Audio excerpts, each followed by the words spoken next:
And Dr. Clarkin, for you, when you see people come in, like I know I really struggled with my therapist at the time. She was like, you need to not do anything. And I was like, well, I don't know how not to do anything. Like, that's not me. So how do you, when people come to you, what do you suggest when they're on the verge of burnout or they're in the middle of a burnout? How do you help them kind of find the balance to recalibrate?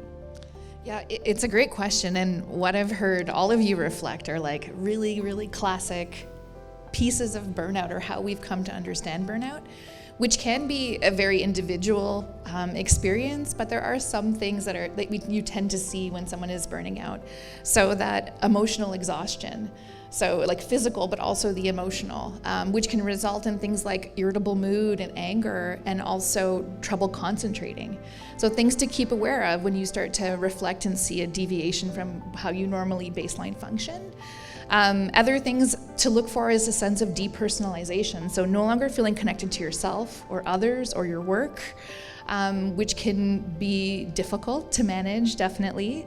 And also having a reduced sense of accomplishment or joy in what you do.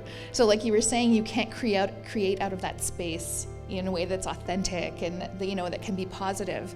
But what's difficult about having that reduced sense of accomplishment is that it can have this negative feedback loop where you start to really have a whole bunch more self-doubt, which can fuel that imposter syndrome, or I need to keep doing, or that scarcity mindset that if I say no this time, this could be the last time I get an offer. So it can skew how you interact with the work you do, how you interact with the world, how you see yourself. So burnout is something to take seriously, and just as Gregor said, the sooner that you can recognize those signs, the better you can start implementing some of those things that keep you feeling refreshed.